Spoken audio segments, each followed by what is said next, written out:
téléspectateurs, très heureux de vous retrouver pour une nouvelle édition de Terre de Mission, l'émission religieuse de TV Liberté. J'ai le plaisir d'accueillir mon vieil ami l'abbé Guy Pagès. Bonjour monsieur l'abbé. Merci Guillaume.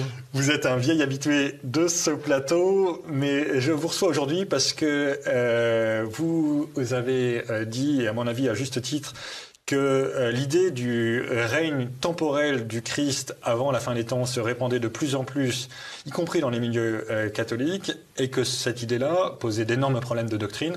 Et donc vous vouliez un peu réagir à ça, et je suis très partant parce que je trouve qu'effectivement cette idée se répand de façon très rapide et très... je dirais pas inquiétante parce que je suis pas sûr qu'elle touche beaucoup de monde. Enfin, il n'empêche que beaucoup de gens rêvent de ce règne temporel. Et évidemment, dans le foutoir ambiant, on peut rêver très sérieusement du règne du Christ. Je suis sûr que ça serait mieux que l'état actuel de Ve République finissante. Mais il n'empêche que c'est pas ce que nous apprend l'Évangile et c'est pas ce que nous apprend l'Église. Tout à fait. Alors, pardon. Alors, en fait, je ne voudrais pas vous remplacer dans le rôle de l'enseignant. Non, mais je vous en prie.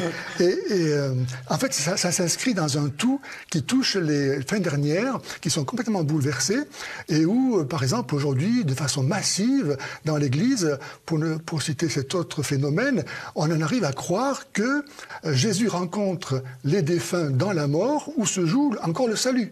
Tout homme, à la mort, vit une rencontre personnelle avec Jésus. Quelle que soit sa culture, sa nation, son époque, sa religion, tous. Parce que Dieu veut que tous, T-O-U-S, soient sauvés. Donc vous voyez l'importance que ça a de croire une chose pareille. Avec deux pardon, je me permets une petite remarque parce qu'à mon avis il y a deux sujets. Il y a le sujet du fait que le Christ le samedi saint est réellement descendu aux enfers et a parlé aux défunts. Oui. Et il y a le fait que certains croient qu'après la mort, rien n'est joué pour nous aujourd'hui. Oui. Et donc, autant moi je crois, mais peut-être que j'ai tort, et vous me corrigerez si j'ai tort, autant je crois que le Christ est descendu enseigner Adam et Ève et les sortir des enfers le samedi saint, autant je ne crois pas qu'après ma mort, je puisse encore discuter et me dire peut-être que je peux encore être sauvé si je suis mort en péché mortel. Absolument pas. En état de péché mortel. Absolument pas. La semaine de l'Église est claire là-dessus. Dès la mort, nous recevons, parce que nous sommes dans l'éternité. Il n'y a pas un passage entre cette vie et l'éternité. La mort, c'est pas autre chose que la fin de la vie. Donc on se trouve dans l'éternité.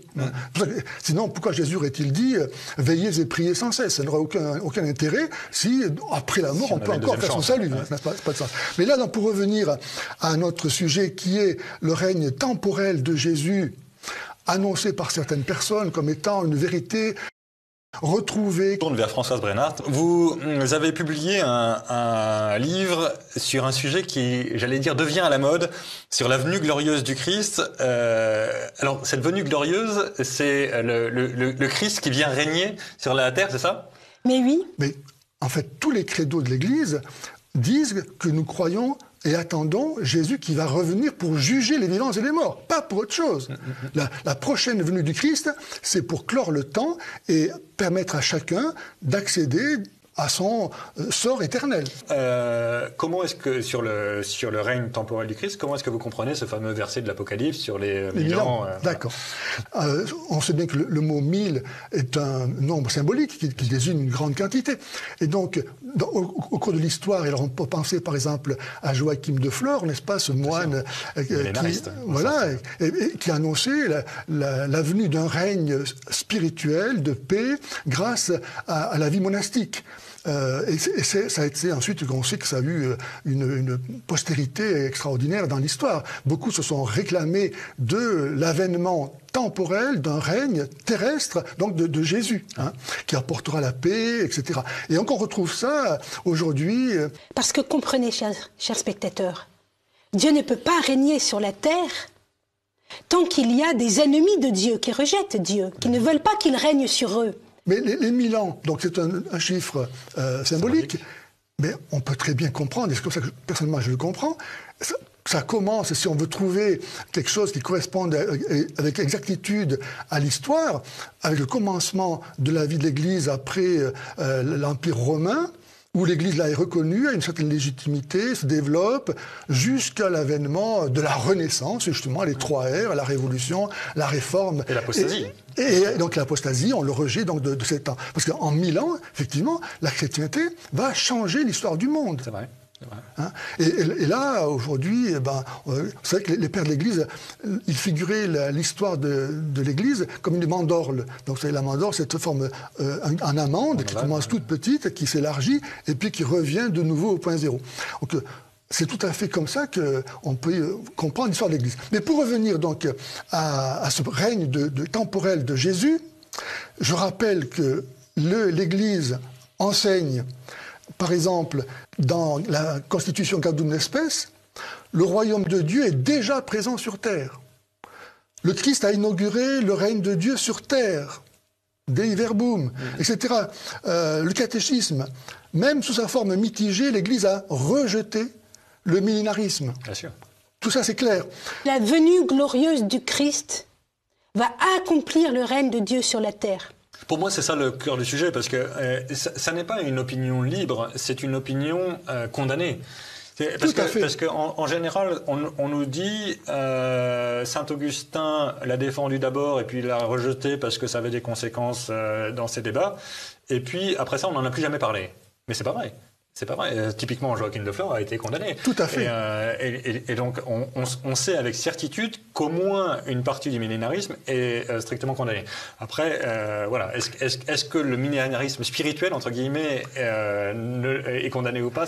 Alors, pour moi, je veux dire, pourquoi c'est grave? Parce qu'en fait, ça renie ce que nous vivons aujourd'hui. C'est-à-dire que nous ne voyons pas que Jésus règne aujourd'hui. Et quand Jésus dit à Pilate « Je suis roi », est-ce qu'on peut imaginer, si Jésus est roi, qu'il ne règne pas? Quand Jésus remonte au ciel, il dit « J'ai reçu tout pouvoir au ciel et sur la terre ». Donc tout pouvoir sur la terre. C'est-à-dire qu'aujourd'hui, Jésus règne sur terre. Mais pour voir ce règne, il faut accepter de se transformer pour devenir soi-même spirituel et voir les choses non pas d'une façon charnelle, avec un roi assis sur son trône. Si Jésus, qui est donc cet homme qui revient après avoir reçu la dignité royale, donne autorité sur 10 villes, on est bien sur la terre. Jésus règne quand une âme se convertit et commence à vivre de la vie de la grâce. Jésus, donc il était bien roi devant Pilate, et pourtant ça ne l'a pas empêché d'être crucifié. Donc à nous de voir qu'est-ce que ça veut dire pour Dieu régner, afin qu'il puisse nous permettre de régner avec lui par la croix. Il n'y a pas d'autre chemin. Alors les gens qui désirent un règne temporel du Christ, ils renient le fait que Jésus règne aujourd'hui, qu'il nous donne les moyens d'accéder à ce royaume. Nous pouvons déjà, avec Jésus, comme dit saint Paul, Éphésiens, chapitre 2, être assis à la droite du Père dans le Christ ressuscité.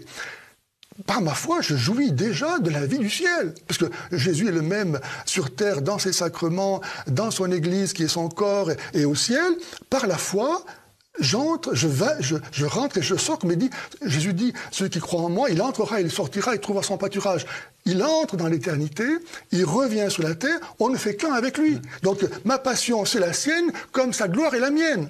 Donc si on ne vit pas de ça, eh bien effectivement, on va vouloir désirer, imaginer le règne de Jésus temporel. Alors il n'est pas sur terre, si on ne le voit pas. En fait, cette idée du règne temporel de Jésus montre, à mon avis, rien d'autre que l'absence de vie intérieure de ceux qui postulent une telle venue du Christ, c'est-à-dire qu'ils ne voient pas Jésus régner maintenant. Et puis, par ailleurs, il y a un autre sujet qui, pour moi, est assez grave, c'est que j'ai l'impression que c'est aussi une façon de rejeter la croix comme unique moyen du salut. Exactement.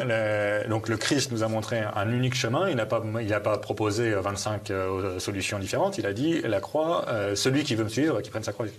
Et évidemment que c'est très désagréable de suivre ce chemin-là, mais il n'empêche que c'est le seul. Ben voilà, exactement. Il n'y en a pas d'autre, et c'est là où se fait le jugement du monde. Voilà, ceux qui acceptent de porter la croix ou pas.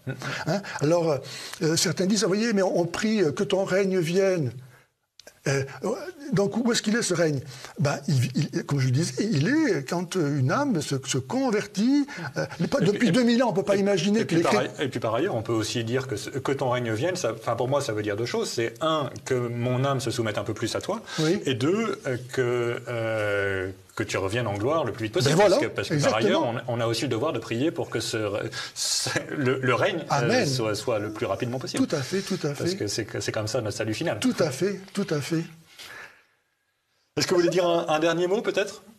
On pourrait citer, par exemple, Saint Pierre, vous savez, quand il parle de ce qui arrive, il dit ceci, de Pierre 3,10, il dit « Il viendra en effet le jour du Seigneur comme un voleur. En ce jour, les cieux se dissiperont avec fracas, les éléments embrasés se dissoudront, la terre avec les œuvres qu'elle renferme sera consumée. Puisque toutes ces choses se dissolvent ainsi, quelle ne devez-vous pas être, par une sainte conduite et par les prières, attendant l'avènement du jour de Dieu, où les cieux enflammés se dissoudront et où les éléments embrasés se fondront. » Donc si les éléments embrasés se fondent, si les cieux se dissipent, où est-ce que Jésus va régner? Donc on n'attend pas une... On ne rêve pas d'une terre sous contrôle. Voilà. Delumeau a écrit un livre, Les 1000 ans de bonheur, absolument, où il montre bien comment cette nostalgie, la nostalgie du futur, récurrente au long de l'histoire. Et qui a été le ferment de beaucoup de révolutions. Exactement. Merci beaucoup, cher Monsieur l'abbé, et chers amis téléspectateurs. Je pense que c'est effectivement un sujet très important. Ce que nous espérons, c'est le règne du Christ venant juger les vivants et les morts, et pas autre chose. Merci, Monsieur l'abbé. Je vous en prie.